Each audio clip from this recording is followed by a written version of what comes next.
एक अच्छा बजट जो विकास का बजट भी होगा और जो जनता की सेवा के नाते से जितना भी सर्विसेज सेक्टर है उसके लिए भी अच्छा बजट होगा, ऐसा मैं आपको विश्वास करता हूं।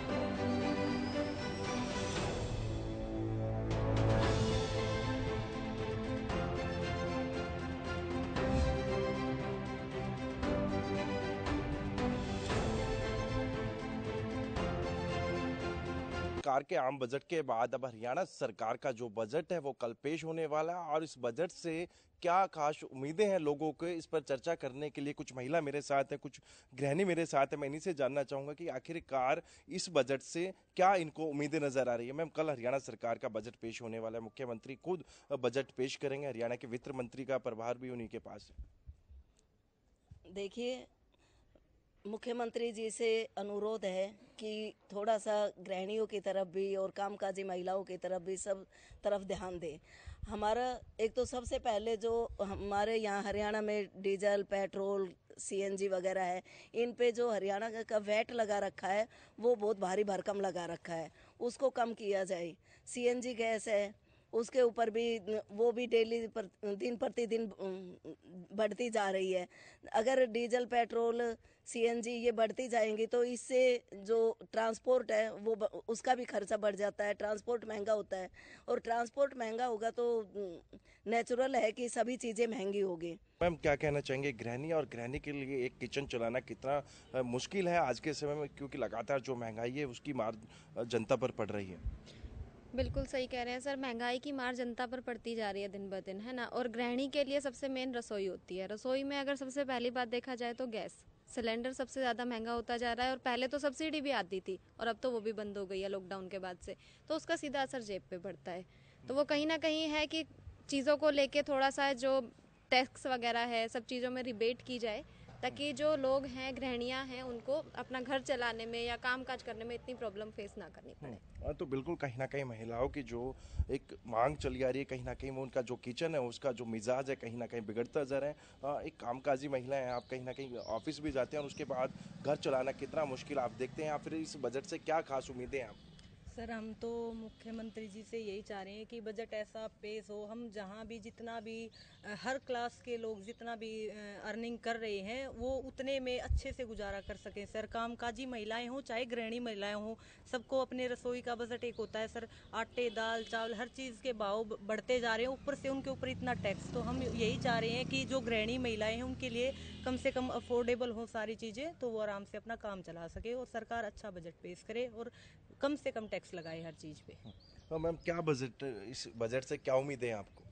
सर, सबसे पहले तो रसोई के सामान में जो कीमतें दिन प्रतिदिन बढ़ती जा रही हैं वो कम होनी चाहिए।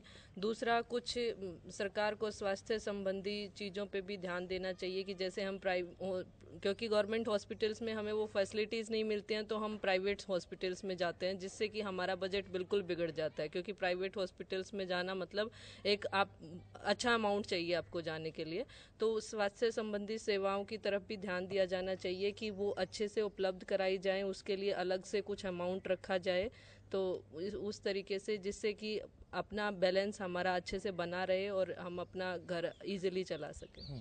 मैम, क्या कहना चाहेंगे इस बजट में महिला सुरक्षा को लेके, या फिर महिलाओं के लिए क्या विशेष होना चाहिए? देखिए, मेरी उम्मीद सरकार से यही है कि महिला सुरक्षा तो है ही है, जो एक कारण है। महिलाओं के बारे में हर क्षेत्र में सोचा जाना चाहिए, चाहे वो शिक्षा हो, चाहे वो खेल जगत हो, या उनकी खुद की एक सुरक्षा हो। और सुरक्षा के तौर पर आप चाहते हैं जानना तो ये कि आज ये हाल है कि कहने को तो हम नारी जो है वो देश की शक्ति हैं, लेकिन हम घर से बाहर कदम उठाने में भी डरती हैं। बिल्कुल, तमाम गृहिणियों के इस बजट से काफ़ी उम्मीदें नज़र आ रही हैं और साथ ही साथ कहीं ना कहीं महिला सुरक्षा को लेकर भी इस बजट में कुछ ना कुछ होना चाहिए, ये महिलाओं की उम्मीदें। और साथ ही साथ जो इनका किचन का जो जायका वो बिगड़ता जा रहा है उस पर कहीं ना कहीं अंकुश लगना चाहिए। तमाम महिलाओं की एक ही आवाज़ है कि कहीं ना कहीं इस बजट में महिलाओं के लिए, और वो चाहे कामकाजी महिला हो या फिर वो गृहिणी हो जो कि पूरा घर संभालती है और घर चलाती है, उनके लिए इस बजट में कुछ खास मुख्यमंत्री जरूर दें। इस समय हम बल्लभगढ़ के मेन बाजार में मौजूद है और कल हरियाणा का बजट आने वाला है और किस तरह से जो आम लोग हैं बजट को लेकर उम्मीद लगाए बैठे हैं, उनसे जानने की कोशिश करेंगे। कुछ लोग हमारे साथ हैं जो उनसे बातचीत करेंगे। भाई साहब, क्या नाम है आपका? रामविलास चौधरी। क्या करते हो? रिक्शा चलाते हैं। कल हरियाणा का बजट आने वाला है, तो किस तरह से उम्मीद लगाई बैठे हो बजट को लेकर, क्या कुछ होना चाहिए? सर बजट ये होना चाहिए, हर चीज़ महंगाई हो रहे हैं, रिक्शा में 200-300 रुपये कमा पाते हैं, महंगाई कम हो। और सरकार से आग्रह है महंगाई कम हो। हम सब बहुत परेशानी में रहते हैं, 200-300 रुपये कमा पाते हैं, बालक बच्चे चलाने में बहुत मुश्किल होते हैं। किस तरह की महंगाई हो रही है, किस चीज़ में ज़्यादा रेट बढ़ रहा है? आटा, चावल, जितने भी प्लास्टिक हो गए, साबुन तेल हो गए, सारे पे महंगाई बढ़ रहे हैं। तो काफ़ी दिक्कत होती है घर चलाने में। जी बहुत दिक्कत हो रहा है। तो और भी बातचीत करेंगे। भाई साहब क्या नाम है? बस यही है, यही सब है। और क्या कितनी दिक्कतें बनती है? जो वही 200-300 रुपये कमा लेते हैं। कभी फिर कभी आटा खरीदने जाते महंगा मिलता है, तेल मिलता है महंगा, और वो हर चीज़ जो है कि सब्जी वब्जी हर चीज़ महंगा मिल रही है। क्या बाल बच्चों का खर्चा चल ही नहीं पा रहा हो। अच्छा हाँ, तो बात करें पहले तेल के रेट कितने था, अब कितने की रेट है? सरसों का तेल की बात करें तो सरसों का तेल है मतलब इस समय 100-200 भी है, 200 भी तेल है। पहले से ज़्यादा बड़े। हाँ, आप ये 100 जो कि 80 किए हैं, कोई 90 किए हैं, कोई 150 किए हैं, जैसे मिला के बेचते हैं ना, वो रिफाइन उसमें मिला के तेल सब डुप्लीकेट देते हैं माल सब। वही बात तो बड़ी दिक्कतें आती है। हाँ, दिक्कत तो आती है, जरूर दिक्कत आती है, जो कि बाल बच्चों को देखना मुश्किल हो जाता है। गरीब आदमी है, हम लोग रिक्शा चलाते हैं, रिक्शा चला के 200-300 रुपये शाम तक खड़े कर लेते हैं। वो भी किराए पर रिक्शा रहता है, उनको भी किराया देना पड़ता है, हर चीज़ देना पड़ता है हम लोग को। तो किस तरह से अपील करना चाहोगे मनोहर सरकार से, जो कल बजट पेश करे? कैसा बजट होना चाहिए, किस तरह का?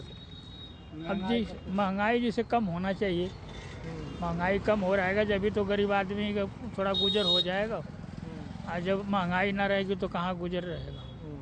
महंगाई तो बढ़ती रहती है, कहाँ घटती है? महंगाई कहाँ घट रही है? तो लगातार महंगाई बढ़ रही है। हाँ, बढ़ती जा रही है। उधर तेल का महंगा हो गया था ज़्यादा, तो आटा का महंगाई हो गई थी। 300 कम से कम 300-400 के लगभग आटा चल गया था 10 किलो। अच्छा। हाँ, अब जो है कि 360 में आटा मिल रहा हो, 10 किलो का थैली 90 किलो का मिलती है 300 का, जो कि 9 किलो रहता है। उसमें 9 किलो रहता है, तो उसमें 100 रुपये 300 रुपये का मिलती है 9 किलो आटा थैली का। तो कहीं ना कहीं जो साफ तौर पर है, जो आम लोग हैं यही कह रहे हैं कि अगर सरकार से हमारी यही आग्रह है कि जिस तरीके से बजट वो पेश करे तो महंगाई को देखकर कम करे, और जिससे कि हमारे घर का गुजारा चल सके। हरियाणा का बजट आने वाला है, और बजट को लेकर लघु उद्योग वाले क्या कहते हैं, उनसे उम्मीद है उनकी जानने की कोशिश करेंगे। हमारे साथ कुछ लघु उद्योग के यहाँ पर मौजूद है लोग। तो क्या कहेंगे, कल मनोहर लाल सरकार अपना बजट पेश करेंगे, लघु उद्योग क्या उम्मीद है आपकी? हम ये चाहते हैं कि लघु उद्योग वालों को जैसे मनोहर सरकार कहती है, वो एक कहते हैं ना कि भाई सच्चे मन से वो चीज़ें लागू कर दी जाएं तो लघु उद्योग वालों का भला हो सकता है। इंडस्ट्री एसोसिएशन है, वो किसी का अपोज नहीं करती, वो सरकार के हमेशा साथ रहती है, सरकार का साथ देती है, क्योंकि इंडस्ट्रीज को हमेशा सरकार की ज़रूरत रहती है। सरकार घोषणाएं तो करती है कि लघु उद्योगों को हम ये फैसिलिटी देते हैं। आज फरीदाबाद एक हब ऑफ इंडस्ट्री काफ़ी टाइम से बड़ा हुआ है, लेकिन हब ऑफ इंडस्ट्री किस वजह से है? लघु उद्योगों की वजह से। 80% से भी ज़्यादा इंडस्ट्री जो लगे हुए हैं लघु उद्योग फरीदाबाद की गलियों के अंदर, अनअप्रूव्ड एरिया के अंदर लगे हुए, और अनअप्रूव्ड एरिया के अंदर कहीं भी कोई फैसिलिटी नहीं दी जाती है। अगर यहाँ भी इस एरिया के अंदर आप देखे जाए तो यहाँ 11 गलियाँ हैं, उनमें से कोई भी गली, किसी भी गली के अंदर मूलभूत सुविधाएं नहीं है। मूलभूत सुविधाओं का मतलब क्या है? ना गलियाँ पक्की बनी हैं, ना इनमें पानी है, और ना ही नालियाँ वगैरह हैं। यहाँ अगर गली के अंदर कहीं भी जाकर के देखा जाए, व्हीकल निकाला जाए और कुछ कहीं गाड़ियाँ आती जाती हैं, तो भी कहीं भी कोई सुविधा नहीं है। तो साफ तौर पर इनका यही कहना है, जो गलियों में जो छोटे लघु उद्योग होते हैं उनको पूरी मूलभूत सुविधा नहीं मिल पाती है, और कहीं ना कहीं उनके रोजगार नहीं चल पाते। इसी के कारण लगातार वो मनोहर लाल सरकार से अपील करना चाह रहे कि हम जो हमारी गली में जो रहते हैं, जो कंपनियां छोटी मोटी, उनको सुविधा पूरी दी जाए, जिससे कि हमारे रोजगार बढ़ सके। हम खड़े इस समय बल्लभगढ़ के बाजार में, और आप देख सकते हैं कि तमाम जो व्यापारी वर्ग है हरियाणा के बजट को लेकर आखिर क्या कुछ सोचता है, ये हम उनसे आज जानने की कोशिश करेंगे, क्योंकि हरियाणा का बजट आने वाला है और उसी के मद्देनज़र आज हम यहाँ बल्लभगढ़ के बाजार में पहुँचे। तमाम जो व्यापारी हैं वो यहाँ पर मौजूद हैं। प्रधान है प्रेम खट्टर बल्लभगढ़ बस अड्डा मार्केट के, उनसे हम जान लेते हैं। प्रधान जी, हरियाणा का बजट आने वाला है, क्या मानते हैं आप, किस तरीके का बजट होना चाहिए? नहीं, हमें इस बार पूरी उम्मीद है कि एक तो अलग से कोई नया टैक्स नहीं लगना चाहिए, और पहले ही महंगाई काफ़ी बढ़ चुकी है, जगह आदमी रोजगार काफ़ी कम हुए हैं, तो हम चाहते हैं सरकार से जो रोज़मर्रा की चीज़ें हैं उन पे कंट्रोल करा जाए। वो इतनी महंगी हैं, आम जो दुकान पे भी काम करने वाले हैं उनको भी अपना घर चलाना बहुत मुश्किल हो रहा है। और एक गुजारिश हो रहा है जाके सरकार से कि नए टैक्स पे तो बिल्कुल ही मत लगाएं, क्योंकि इतने टैक्स बढ़ चुके हैं। आजकल छोटा दुकानदार दुकान चलाना भी बहुत भारी हो गया है, बहुत भारी हो गया। आप क्या मानते हैं, किस तरीके का होना चाहिए? हम तो ये चाहते हैं सारे व्यापारी जो है सरकार को ध्यान देना चाहिए, छोटे व्यापारियों पे, दुकानदारों पे कोई टैक्स नया ना लगाए, उसमें सब आदमी खुशी रहते हैं। हम छोटे दुकानदार क्या करेंगे, और टैक्स लग गया तो किराया देना ही मुश्किल हो जाता है। और एक समस्या ये है कि बिजली के बिलों की, जिसका 1500 2000 का बिजली का बिल आ रहा है, उसका 6000 7000 बिल बार बार कहाँ से भरें? जाते ऑफिस में जाते हैं वो तो नहीं भरना पड़ेगा, ये तो ऊपर से ऑर्डर नहीं तक हमारा कनेक्शन काट देंगे। अब आदमी क्या तो क्या ना करे, कैसे करेगा? 7-8 रुपये बिल कहाँ से भरेगा? ये सरकार सोचना चाहिए ना। तो बजट में सुधार होना चाहिए, बिजली में सुधार तो सरकार करे ही करे, करना भी चाहिए। आम दुकानदारों के लिए बहुत फायदा है, सरकार का चाहिए, हमें बस आशीर्वाद चाहिए दुकानदारों का। आप क्या मानते हैं? हम तो ये कहते हैं कि सरकार ने ना एक बिजली में एक नॉन एनर्जी चार्ज टैक्स लगाया हुआ है, सरकार को वो टैक्स कम करना चाहिए। और दूसरा ये है कि स्कूल हर साल फीस बहुत बढ़ा देते हैं, तो सरकार को एक कोई ना कोई डिसीजन ऐसा लेना चाहिए कि स्कूल वाले 3-4 साल 5 साल में एक बार फीस बढ़ाएं, और इससे और फीस कम करना चाहिए। अभिभावकों को बहुत ज़्यादा बोझ बढ़ रहा है इस चीज़ का। बस। तो आप क्या मानते हैं भाई साहब? हम तो सर ये मानते हैं कि जैसे अब हम व्यापारी हैं तो हम व्यापारियों के हित में भी सोचेंगे और आम जनता के बारे में सोचेंगे। अब व्यापारियों के हम ये सोचते चले, छोटी छोटी चीज़ें हैं, हमारे कपड़े हैं, जूते हैं, उन पे टैक्स इतना बढ़ गया। जो ग्राहक जिस चीज़ों के रेट पहले दिया करता था आज वो रेट ही देता, पर पीछे टैक्स बढ़ने के कारण चीज़ों के उत्पादों के रेट इतने बढ़ चुके हैं कि उसमें हम दुकानदारों का प्रॉफिट कम हो गया। सब चीज़ें से बहुत फ़र्क पड़ता है। तो मैं सरकार से यही उम्मीद करता हूँ कि व्यापारियों के हित के बारे में भी सोचा जाए और जो भी हैं इन छोटी मोटी चीज़ों पे अपना टैक्स जो है वो कम किया जाए। तो कहीं ना कहीं व्यापारियों के हितों को ध्यान में रखकर जो है बजट पेश किया जाना चाहिए, ताकि सभी वर्गों को फायदा हो।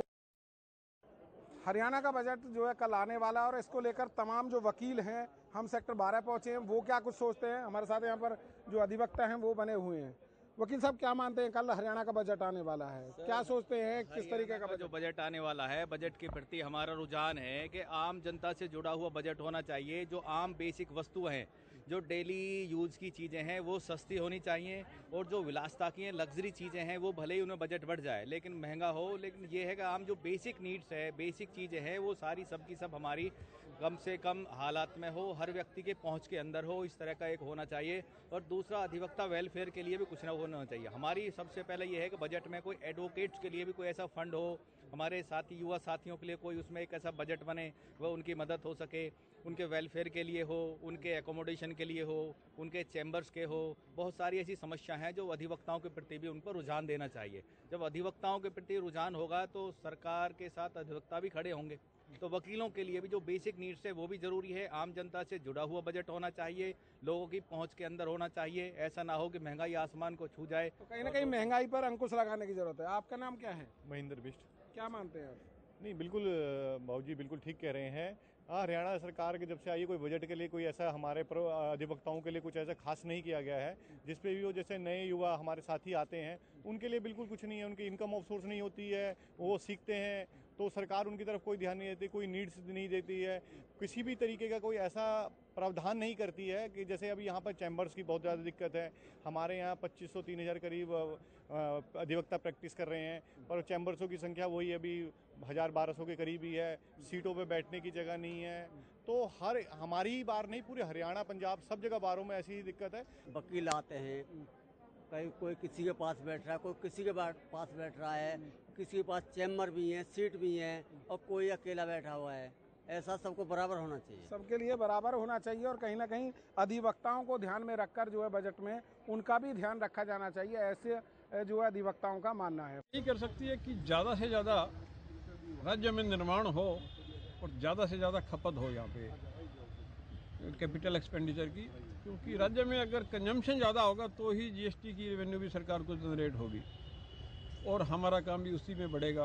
कंस्ट्रक्शन के अंदर हमारी चीज़ें लगती है, मकान बने तो प्लाई बोर्ड वगैरह लगते हैं, स्टील लगता है, सीमेंट लगता है, सरकार को रेवेन्यू जनरेट होगा। एकमात्र सबसे बड़ा रेवेन्यू का साधन सरकार का यही है कि कंजम्पशन हरियाणा में बढ़े। और दूसरी देखिए, प्लाईवुड की स्पेसिफिक हम नहीं है, हमारा ब्रॉडर रहता है माइंड सेट कि खाली हमें मिल जाए, ऐसा नहीं है। हम चाहते हैं पूरे एमएसएमई को सहूलियत मिले और इसके अंदर हम चाहते हैं कि कुछ मसले हैं सीएलयू वगैरह के जिनके पास नहीं है लेकिन फैक्ट्रियाँ 20 साल से चल रही है तो वो अपना नया निर्माण करना चाहते हैं।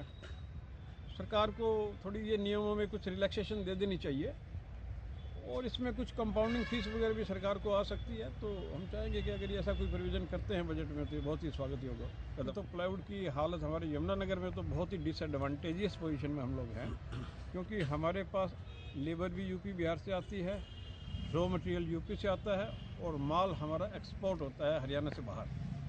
तो हमारी यहाँ की अपनी कोई चीज़ नहीं है। यहाँ केवल हरियाणा में सुख शांति थी, ये सब वजह से यहाँ उद्योग ये पनपा। अब केवल इसी से बात नहीं बनने वाली, कंपटीशन आ गए हैं, क्लस्टर बहुत जगह बन गए हैं, तो हमारा उद्योग अभी संकट में है बहुत ज़्यादा। अब सरकार अगर कुछ सोचे इसके लिए तो वो कुछ भी सोचे तो करे, जो भी अगर उनके समझ में आता है ठीक है। अगर खासतौर पर यमुनानगर क्लस्टर को तो लकड़ी सारी बाहर से आती है, बहुत महंगी हो गई है और काफ़ी फैक्ट्रियाँ बंद भी हुई है यमुनानगर में इसके चलते। और हम तो सरकार से उम्मीद करेंगे कुछ ना कुछ हमारे लिए कुछ ऐसा करे कि भाई ये सर्वाइवल रहे इस इंडस्ट्री का। किसी टाइम पे एशिया की सबसे बड़ी मार्केट थी ये और अब रीजनल भी काफ़ी खुल गई है हर स्टेट में, हर डिस्ट्रिक्ट में। तो हम तो सरकार से ये उम्मीद करेंगे कि भाई कुछ ना कुछ इसको बचाने के लिए कुछ सुझाव आपके। कीमती सुझाव तो क्या है जी, जैसे कुछ भी तरीके से हेल्प करे सरकार हमारी, कि कोई सेल बूस्टर मिले हमारे को या कोई ऐसी टेक्निक लैब वगैरह बना दें जिनसे कि हमारी की क्वालिटी और बेटर हो जाए।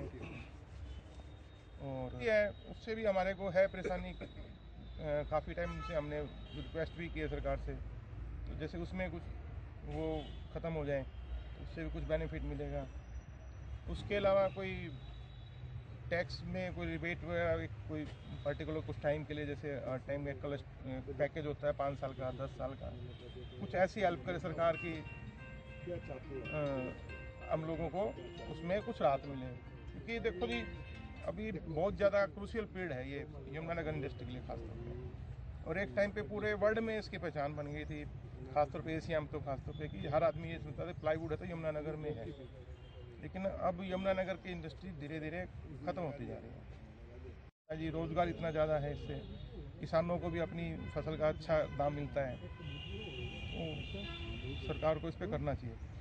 सरकार से बार बार हम लोग डिमांड कर रहे हैं मार्केट फीस हटाने की, और आश्वासन दे रहा लेकिन अभी तक हटाया नहीं गया। हम चाहते हैं मार्केट फीस हटे जिससे हमको कंपटीशन करने में आराम मिले। अब पहले यमुनानगर से ही सब जगह 90% माल जाता था प्लाईवुड, अब हर जगह अपना अपना प्लाईवुड आने लगा, जिससे हम लोगों को काफ़ी दिक्कत आने लगी, कंपटीशन टफ हो गया।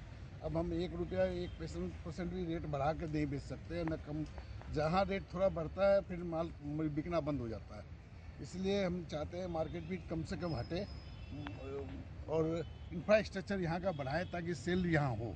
यहाँ सेल भी यहाँ नहीं है, बाहर ही बेचना पड़ता है हम लोगों को, बाहर के भरोसे ही सारी चीज़ होती है। प्लाईवुड की डिमांड वही मार्केट फीस, हम तो मार्केट फीस के लिए बोलेंगे कि मार्केट फीस कम से कम हटे, जो डायरेक्ट अभी लग रहा है जिससे दिक्कत सी आ रही है। और एक अच्छा बजट जो विकास का बजट भी होगा और जो जनता की सेवा के नाते से जितना भी सर्विसेज सेक्टर है उसके लिए भी अच्छा बजट होगा, ऐसा